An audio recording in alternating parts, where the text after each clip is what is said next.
नमस्कार, मेरा नाम प्रत्युष रंजन, सीनियर एडिटर जागरण न्यू मीडिया के साथ जागरण डायलॉग्स के इस कोविड 19 स्पेसिफिक सीरीज को हम ministry of health government of India के साथ एसोसिएशन में कर रहे हैं।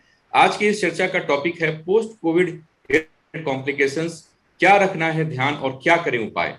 आज की इस चर्चा में हमारे साथ हैं इंडियन मेडिकल साइंस के एक जाना माना नाम doctor Himanshu Reddy. Doctor Himanshu Reddy is the incharge of infectious diseases unit in King George Medical University Lucknow.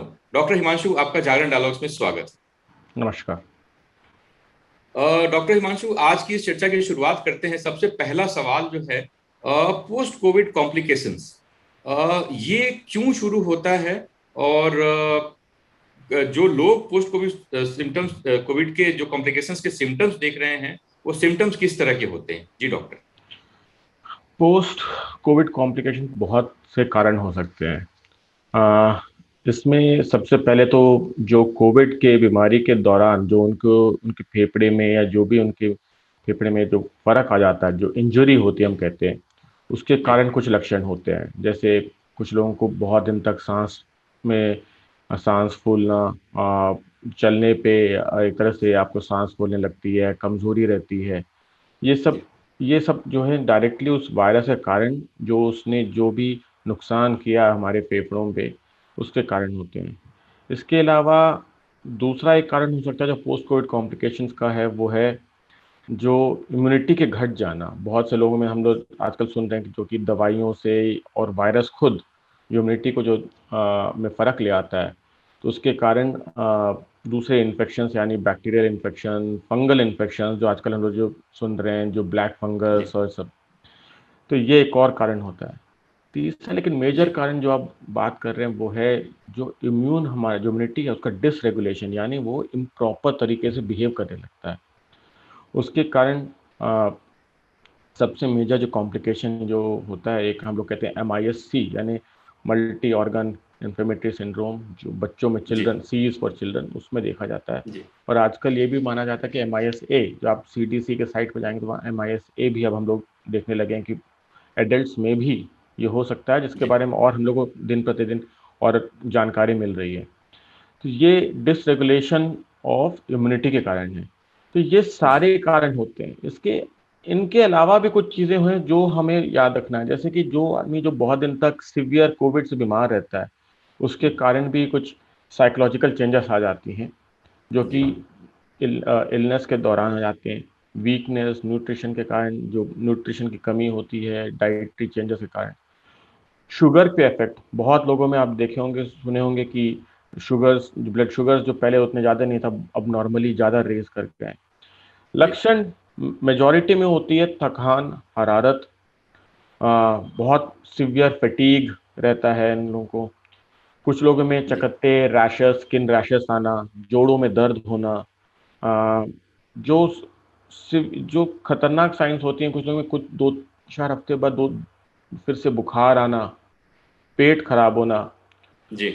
मानसिक तरह से देखें तो हाँ, एंजाइटी, डिप्रेशन भी, पोस्ट ट्रॉमेटिक स्ट्रेस डिसऑर्डर जो हम लोग कहते हैं, वो एक हो जाता है बहुत लोगों में। न्यूरोलॉजिकली भूलना, यानी एक तरह से एक पार्शियल डिमेंशिया जैसे, ये सब चीज़ें भी होती हैं। हार्ट पे भी इफेक्ट्स हो सकती हैं कुछ लोगों पे, इनकी जो हार्ट की मदद डायरेक्टली वायरस के कारण और बाद में जो इम्यून सिस्टम के डिसरेगुलेशन से हार्ट पे भी इफेक्ट हो सकती हैं। कुछ लोगों में थक्के बनना, ये हम लोग जानते हैं कि बहुत पिछले साल पे फर्स्ट वेव से ही जानते हैं कि कोविड के दौरान माइक्रोथ्रोम्बस बनने का एक शंका रहता है, इसीलिए हम लोग उनके लिए एंटीकोगुलेंट्स दवाइयाँ देते हैं इलाज के दौरान भी। फिर भी ये पोस्ट कोविड के समय भी कुछ लोग आप बीच में सुनने को मिलता है कि उनके कोगुलेशन प्रोफाइल में मतलब थक्के बन जाते हैं, खून के थक्के बन जाते हैं, जिसके कारण स्ट्रोक्स हो सकते हैं, हार्ट अटैक भी हो सकता है। और डीप वेन थ्रोम्बस यानी हमारे पैरों के खून के जो नलियां हैं उनमें थक्के बन जाना। तो ये सारी चीजें पोस्ट कोविड उसमें मिल सकते हैं। जी डॉक्टर हिमांशु, कई लोगों ने हमसे संपर्क किया इस इंटरव्यू से पहले और कई लोगों ने अपनी समस्याएं बताई, अपने जानने वालों की समस्याएं बताई। जैसे उसमें कुछ कुछ चीजें लोग जो फेस कर रहे हैं वो है परसिस्टेंट फैटिग, टायर्डनेस, एंजाइटी जैसे आपने बताया, डिप्रेशन, चेस्ट पेन, इंक्रीज उनका जो हार्ट का इश्यूज है वो उनको लग रहा है कि थोड़ा ज्यादा बढ़ चुका है। मेमोरी लॉस की भी बहुत लोगों ने कंप्लेंट्स किए हैं कि किसी काम के लिए जाना, फिर भूल जाना कि कौन से काम के लिए आए थे, फिर उसको फिर रिकॉल करना, समय लगना उसमें, ऐसी चीजें, ड्राई कफ हो रहा है, हेडेक्स हो रहे हैं। तो जागरण के दर्शकों के लिए हम डॉक्टर हिमांशु ये जानना चाहते हैं कि बॉडी में जब कोविड-19 वायरस का अटैक होता है, उसके बाद से चेंजेस क्या हो जाते हैं बॉडी में, जो इतनी सारी अलग अलग तरह की समस्याएं एक ही वायरस के कारण और उसके कारण जो चीजें बॉडी में चेंज हुई हैं उसके कारण इतने ज्यादा अलग अलग तरह से इफेक्ट हो रहे हैं, बॉडी में चेंजेस क्या हो जाते हैं? जी डॉक्टर। देखिए, जैसा आपने बताया, बहुत सारे लक्षण ऐसे होते हैं जो कि पोस्ट कोविड मिल जाते हैं, जो अभी उन्होंने बताया था। एक बेसिक तरीके से बताएं तो मेजर 3 में, जैसे अभी हमने बताया कि डिवीजन, जो वायरस से जो डायरेक्ट इंजरी जो फेफड़े पे होता है उसके कारण, और इम्यून डिसरेगुलेशन के कारण। लेकिन बहुत से ऐसे चीज़ें हैं जो अभी भी हम लोग को पूरी तरह से पता नहीं है, अभी भी हम लोग और जी जानकारी उसकी प्राप्त कर रहे हैं। बहुत सारे कारण जो है अभी भी ढूंढ, जैसे आपने बताया सूखी खांसी, बहुत लोगों को सूखी खांसी रहती है। सूखी खांसी बहुत सारे कारण हो सकते हैं। एक पहला चीज़, कुछ लोगों को क्रॉनिक फेरिंजाइटिस ऐसा रह जाता है, कुछ लोगों में हम लोग कहते हैं हाइपर रिएक्टिव एयरवे सिंड्रोम। जिस तरह के किसी भी वायरल इन्फेक्शन जब फेफड़े पे होता है तो उन लोगों में, कुछ लोगों में उनके जी एयरवेज ज़्यादा रिएक्टिव हो जाते हैं, तो उस चक्कर में उनके सूखी खांसी आती है। कुछ लोगों में सेकेंडरी इन्फेक्शन हो जाते हैं, ये भी देखा जाता है कि सेकेंड, क्योंकि इतने सारे जो हमने इम्यून सप्रेसर्स यूज होते हैं, स्टेरॉइड्स यूज होते हैं, वायरस खुद भी क्या करता है, लंग को इंजर कर देता है और प्रोन कर देता है कि वहाँ पे जी दूसरे बैक्टीरियल इन्फेक्शन हो जाए, जिसके कारण खांसी बुखार सब आ सकता है। तो ये कुछ कारण है। जो इम्पॉर्टेंट चीज जो हम लोग को देखा जाता है सबसे ज्यादा है, वो है डिसरेगुलेशन ऑफ इम्यूनिटी। जो हमारे इम्यून सिस्टम खुद, वो उसकी जो जिस तरह से बिहेव करता है वो पूरा बदल जाता है, जिसके जी कारण हमारा मेजर जो प्रॉब्लम्स आती हैं, जिसमें हम लोग कहते हैं कि फिर से बुखार, खांसी, और साथ में जो इंजरी के कारण एक तरीके से थ्रोम्बस, जो थक्के जमते हैं, वो एक जी और मेजर कारण है, जिसके कारण छोटे अगर थक्के अगर दिमाग में कहीं बैठते हैं तो उस हिस्से में काम नहीं करना, स्ट्रोक की तरह, यानी जैसे हम कहते हैं कि फालिज, ये भी देखा गया कुछ जगह फालिज मार जाना। छोटे थक्के क्या करते हैं, उस एरिया में उस दिमाग के हिस्सों को काम नहीं करता, तो उसमें फिर मेमोरी लॉस और उनकी जो कंप्लीट उस हिसाब से रिकवरी नहीं होती है उसमें। तो जी ये सारे सिम्टम्स मिल जाते हैं। जी इनके अलावा भी बहुत से न्यूरोलॉजिकल चीज़ें हम देखने को मिलते हैं, जैसे हम लोग देखा गया है, जिसको हम लोग एक सिंड्रोम कहते हैं, जीबी सिंड्रोम। मैं बहुत ज़्यादा उसकी गहराई में नहीं जाऊंगा, पर जी एक तरीके से इसमें क्या होता है कि फालिज पड़ जाता है यूजली उस कोविड के होने के 1 से 2 हफ्ते बाद मरीजों को मिल सकता है। हमारे यहाँ भी जो जितने भर्ती हुए उसमें हम लोगों ने भी देखे हैं इस तरह के मरीज, वो कोविड के दौरान और कोविड के बाद भी इस तरह से हम लोग के पास आए हैं, जिनको इस तरह के फालिज हुए हैं और ट्रीटमेंट के बाद रिकवरी हुई है। तो ये जी सारी चीज़ें होती हैं। तो ये माना जाता है मेजर कारण जो है वो इम्यून डिसरेगुलेशन ही इसमें है, जो कोविड ये करता है, जिसके कारण, क्योंकि इम्यून सिस्टम हमारे पूरे शरीर के हर अंग को असर करता है, इसलिए ये भी जी तरह तरह से आपको विभिन्न तरीके से हमारे शरीर पे प्रभाव पड़ते हैं। जी डॉक्टर हिमांशु, देश का एक बड़ा तबका कुछ बीमारियों से ग्रस्त है, कुछ बड़ी बीमारियों से ग्रस्त है, जैसे डायबिटीज, हार्ट के issues, hypertension, high low blood pressure, kidney के इश्यूज हैं कई। ऐसे जो लोग हैं जो ऑलरेडी इतने बड़े डिजीज से सफर कर रहे हैं, अगर वो कोविड-19 के शिकार हो जाते हैं, पॉजिटिव हो गए हैं और अब निगेटिव हो चुके हैं, तो उनको कौन कौन से प्रिकॉशंस रखनी बहुत जरूरी है जिससे कि वो लोग पोस्ट कोविड कॉम्प्लिकेशंस में ना फंसे? जी डॉक्टर। हाँ, ये आपने एक सही, बहुत अच्छा सवाल पूछा कि बहुत सारे जो मरीज हैं जो हमारे देश में पहले से बहुत सारे परेशानियों से वो ग्रसित हैं, जी जैसे शुगर और उसमें, और शुगर के डायबिटिक मरीजों पे तो ज़्यादातर देखा जाता है कि काफ़ी फ़र्क पड़ता है, क्योंकि डायबिटिक मरीज जो हैं इसमें कोविड के दौरान उनकी शुगर कंट्रोल में काफ़ी बदलाव आ जाता है। एक कारण खुद कोविड वायरस है। कहा जाता है कि जो हमारे जो पैंक्रियास है, जी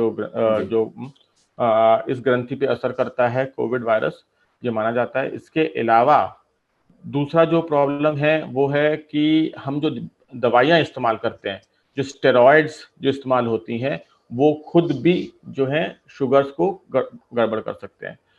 जी बहुत बार हम लोग जो डायबिटिक मरीजों के स्ट्रिक्ट कंट्रोल करने की कोशिश करते हैं, शुगर जो है कोशिश करते हैं कि जो फास्टिंग शुगर जो हम लोग कहते हैं, खाली पेट वाला जो शुगर है वो 126 से नीचे रखने के लिए, और 100 और खाना खाने के बाद वाले जो है हम लोग कोशिश करते हैं 140 से 180 के बीच में लाने के लिए कोशिश करते हैं, और उसके लिए सबसे सही इस दौरान हम लोग इंसुलिन इस्तेमाल करते हैं। जी बहुत बार मरीजों को इंसुलिन दिया जाता है और बहुत से मरीज ये डरते हैं कि ऐसा तो नहीं है कि इंसुलिन एक बार चालू हो गया तो फिर आजीवन हमें उसे लेना पड़ेगा। तो मैं जी इस माध्यम से भी बताना चाहता हूँ, ऐसा नहीं है। एक बार आपका जो स्ट्रेस लेवल, जो आपके जो वायरस के कारण और जो दवाइयों का जो शरीर पे जो बदलाव आ रहा है वो एक बार घटने लगता है, तो बहुत बार ये मरीज वापस अपने फिर से पुराने जो टैबलेट्स जो भी ले रहे हैं उस पर आप जा सकते हैं। तो देखा भी जी जाता है कि 2-3 महीने के बाद हम लोगों ने देखा कि इंसुलिन के से फिर वापस उनको टैबलेट्स पे ले आते हैं।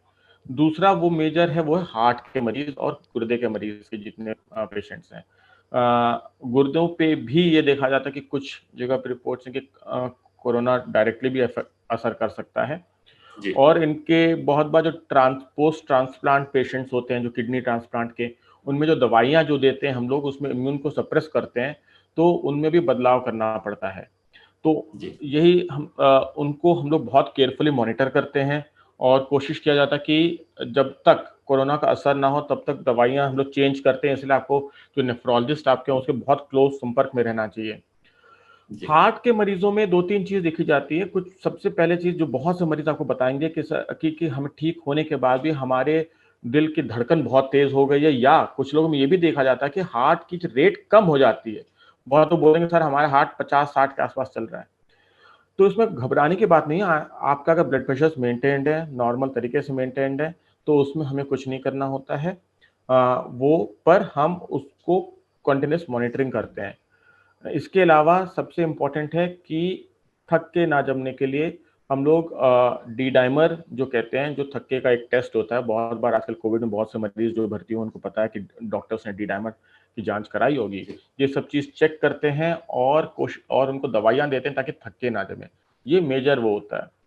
अगर किसी को जी अचानक से छाती में दर्द होता है या चलने पे छाती में दर्द होता है तो फिर तुरंत अपने डॉक्टर को संपर्क करना चाहिए, क्योंकि हार्ट पे असर ज़रूर पड़ सकता है इसमें। जी डॉक्टर हिमांशु, कोई पेशेंट अगर कोविड-19 से पॉजिटिव रहा और प्रॉपर एक टाइम पीरियड के बाद निगेटिव हो चुका है, तो वैसे जब वो हो चुका है निगेटिव, तो उसको कौन कौन से प्रिकॉशंस रखने बहुत जरूरी हैं उस निगेटिव होने के समय, और किस समय वो अपनी नॉर्मल लाइफ जी सकता है, जैसे एक्सरसाइज करना, वॉक करना, या बाकी फिजिकल एक्सरसाइज करना, एक कुछ इंटेंस एक्सरसाइज करने की जो लोग करते हैं, मतलब वो अपने नॉर्मल लाइफ में कब तक आ सकते हैं, और किस किस तरह का ध्यान रखना बहुत जरूरी है पॉजिटिव से निगेटिव हुए लोगों तुरंत। जी देखिए, ये डॉक्टर। इस पे डिपेंड करता है कि आपको क्या लक्षण थे। अगर पहले शुरुआत में आप एकदम एसिम्प्टोमेटिक थे, आपके सांस में कोई परेशानी नहीं थी, तो ज़्यादातर इन ऐसे मरीजों को कोई परेशानी नहीं होती, वो अपने नॉर्मल लाइफ में वापस आने के लिए।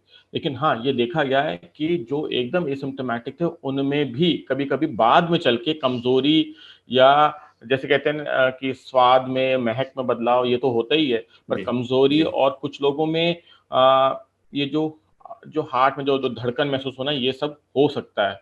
तो पर 90 मेजॉरिटी में जो एसिम्प्टोमेटिक या माइल्ड सिम्पटम वाले होते हैं, उनको कोई परेशानी नहीं होती, वो वापस आके आराम से अपना काम शुरू कर सकते हैं। जो मॉडरेट या सीवियर डिजीज, जिनको हॉस्पिटल में भर्ती होने की जरूरत पड़ी है, हो सकता है उनको ऑक्सीजन की जरूरत पड़ी है, ऐसे जी मरीजों के लिए थोड़ा ज़्यादा मुश्किल होता है। बहुत बार उनको नेगेटिव होने के बाद भी इनके लक्षण, जो सांस में तकलीफ, ये सब रह सकती है। इन लोगों को, ऐसे लोगों को हम लोग धीरे धीरे बढ़ाते हैं इनके एक्सरसाइजेस को। बहुत बार इन्हें हम लोग इंसेंटिव पायरोमीटर होते हैं, जो बहुत बार आपने देखा होगा, जो 3 गेंद होते हैं जो डॉक्टर्स कहते हैं उसमें फूंकने के लिए या बलून फूंकने के लिए, जी उनको हमें स्लो तरीके से, एक तरीके से फिजियोथेरेपी है, आपके चेस्ट की, आपके फेफड़ों की ताकत को देखने के लिए है। तो जी ये इनसे शुरू की जाती है और कोशिश की जाती है कि शुरुआत में कम से चालू किया जाता है, फिर धीरे धीरे बढ़ाया जाता है। मैं इसमें एक सावधानी जरूर कहूंगा कि बहुत बार मरीज जल्दबाजी में तेजी से बहुत ज्यादा एक्सरसाइज करने लगते हैं, ज्यादा कहते हैं जी कि जो रेस्पिरेटरी कहते हैं कि सांस या फिजियोथेरेपी करने लगते हैं। अब बहुत ज्यादा अगर शुरू में करते हैं फिर थकान होती है और उसके बाद फिर से आपके लक्षण बढ़ सकते हैं। तो जैसे हम जिम में वर्कआउट करने के समय जैसे ट्रेनर बताता है कि आप पहले शुरुआत में हल्के वेट से धीरे धीरे चालू करें, वही सिस्टम है। आप पहले हल्के से चालू करें, आपने धीरे धीरे उसके नंबर बढ़ाते जाए। ये कोशिश जरूर करें कि जैसे सांस ज्यादा फूल रही है, आपको थकान हो रहा है, तो आप उसको आराम दें और इस हिसाब से धीरे धीरे बढ़ाएं। कोशिश ना करें कि अचानक तुरंत के तुरंत सारे चीजें एक ही दिन में करने की कोशिश ना करें।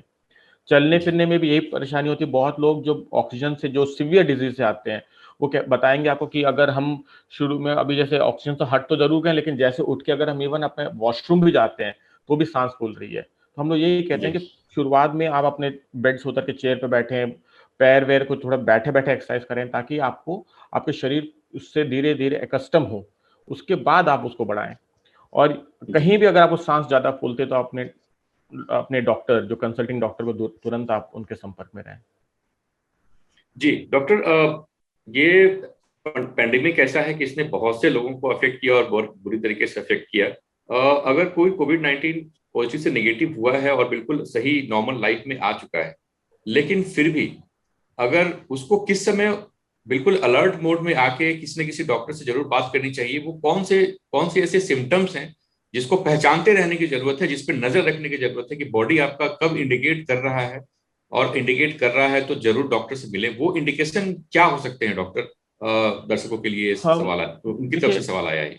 हाँ नहीं, ये बहुत ही अहम बात है कि कोविड से एक बार पूरी तरह ठीक होने के बाद क्या जी ऐसे कंडीशन, क्या सिम्टम्स, क्या लक्षण जिसमें आपको तुरंत अपने डॉक्टर के पास जाना चाहिए। सबसे पहले मैं कहूंगा, अगर फिर से बुखार आता है तो, जी अगर कभी भी कोई बुखार आ रहा है, मतलब आपका इन्फेक्शन या इन्फ्लेमेशन जो अपनी इम्यूनिटी का, वो मतलब उसमें कुछ बदलाव आ रहा है, तो आपको अगर बुखार 100 के ऊपर पार करता है लगातार, अगर आपका 100 के ऊपर जा रहा है बुखार, तो आपको अपने डॉक्टर को जरूर संपर्क करना चाहिए। ये एक लक्षण है जिसके लिए मैं तुरंत कहूंगा। एक दूसरा, छाती में दर्द, जो मैंने कहा था, छाती में दर्द अगर होता है, या किसी को अचानक से कमजोरी आती है किसी पैरों में, तो उसको जाना ही चाहिए।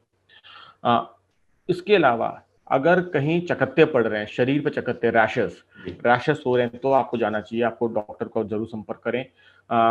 बच्चों में बहुत ही इंपॉर्टेंट चीज़ है, बहुत बार उनको कोविड होने के बाद एक जो हम MIS-C, जो कि खतरनाक हो सकता है, जी उसका एक जी लक्षण होता है पेट खराब होना। उनमें शुरुआत में बहुत बार पेट खराब होता है।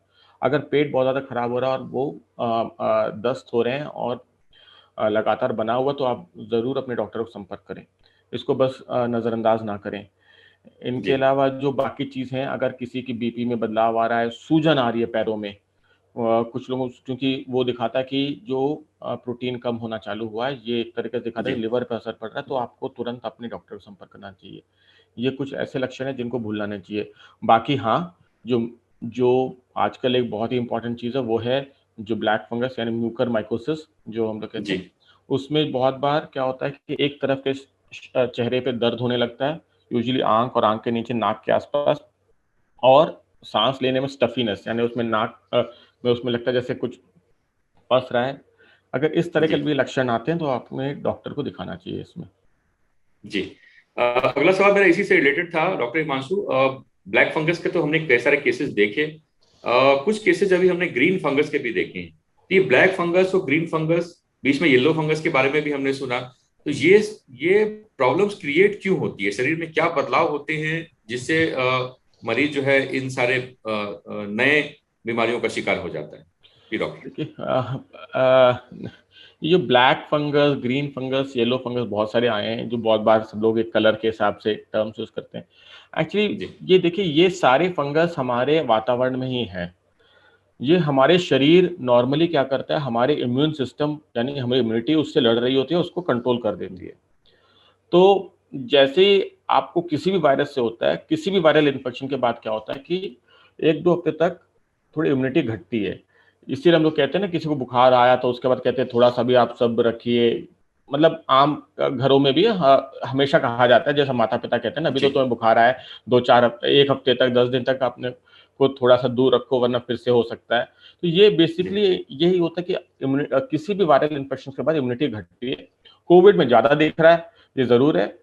इसके साथ साथ जो दवाइयां जो हम लोग इस्तेमाल करते हैं, जिसमें हम लोग इम्यूनिटी को और सप्रेस करते हैं, ये जो हाइपर इम्यून स्टेट, जो हम साइटोकाइन स्टॉर्म जो होता है कोविड में, उससे जी बचाने के लिए हम लोग इम्यूनिटी को घटाते हैं। तीसरा है शुगर की बीमारी। बहुत सारे हमारे जो मरीज जो कोविड में जो सीरियस मरीज हैं उनको डायबिटीज है, और ऊपर से जब कोविड, जैसा भी हमने इसके पहले ही डिस्कस किया कि कोविड के दौरान उनके शुगर्स में फिर गड़बड़ी और बढ़ जाती है, तो इसमें और इम्यूनिटी घट जाती है।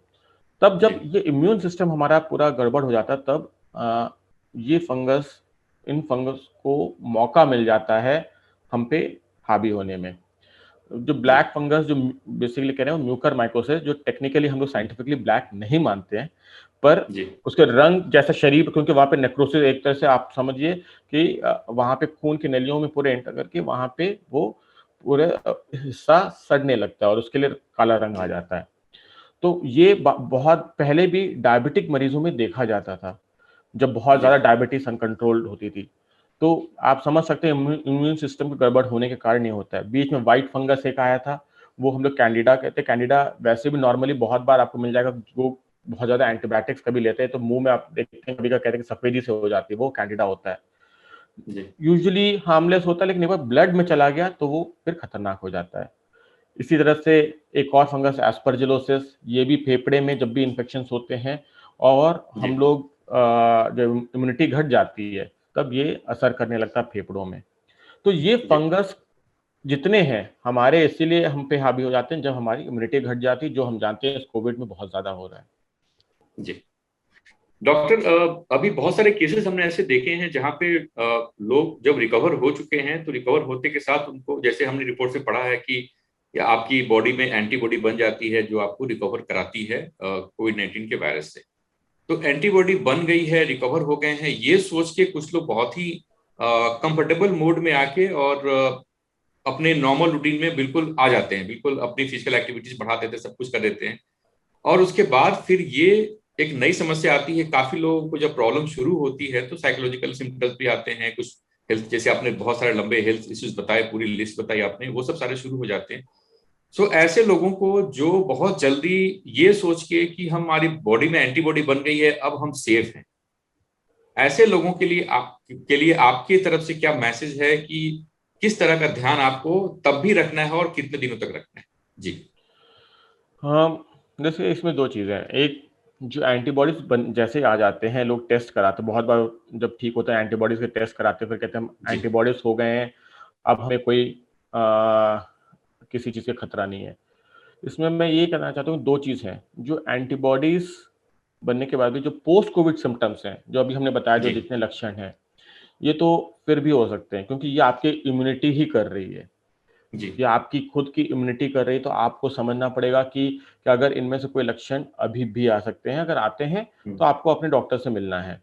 दूसरा जी बहुत इंपॉर्टेंट चीज़, इसमें एक और चीज़ जो मैं बताना चाहता हूँ कि बहुत लोग ये एंटीबॉडीज करा के, जो हम लोग कहते हैं कैब, यानी जो कोविड अप्रोप्रिएट बिहेवियर, जो जी अ, कि मास्क पहनना, हैंड वॉशिंग, कैसे स्नीज करना है, क्राउडिंग ना करना, इसको भूल जाते हैं।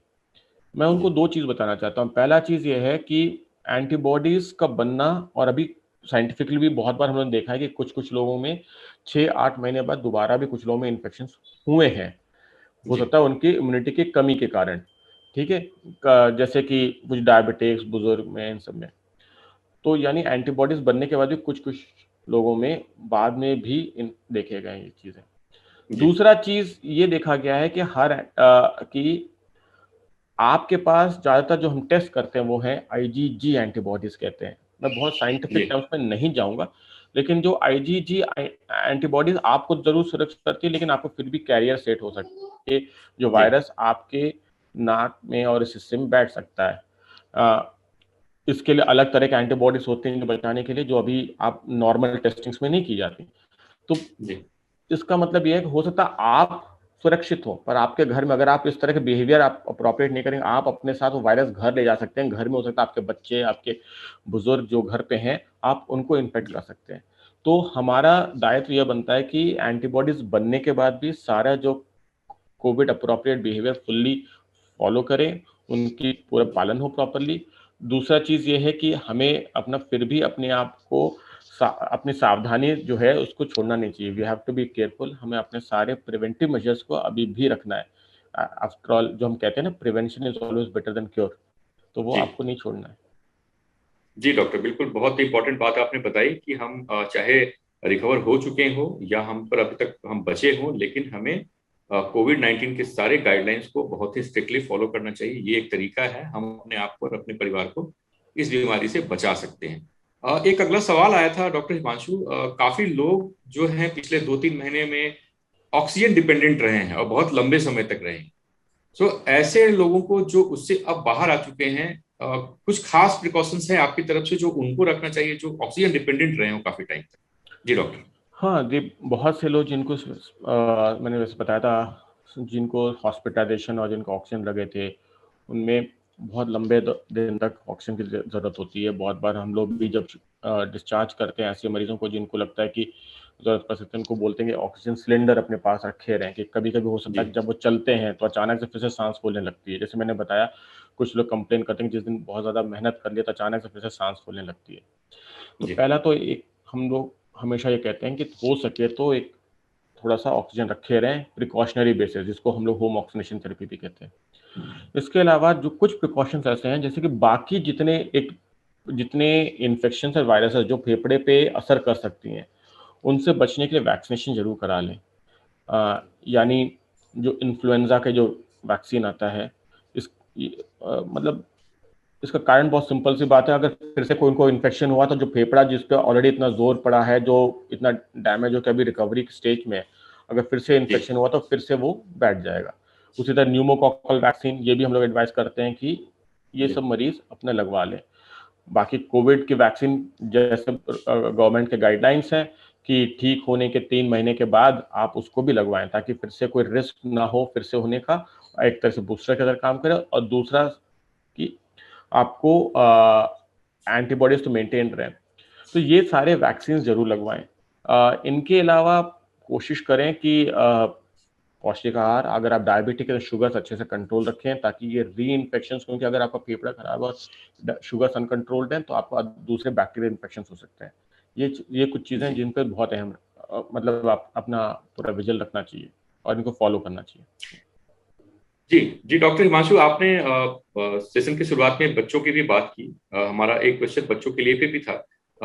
हमने देखा है कि सेकेंड वेव में बच्चे कुछ ज्यादा परेशान भी हुए हैं, ऐसे केसेस भी आए हैं और ऐसा कहा जा रहा है कई सारी रिपोर्ट्स में कि हो सकता है इट्स पॉसिबल आने वाले तीसरे चौथे जो भी वेव्स हैं उसमें बच्चों पे ज्यादा असर हो सकता है। ऐसी रिपोर्ट्स बताई जा रही है, कुछ कंफर्म नहीं है लेकिन बताई जा रही है।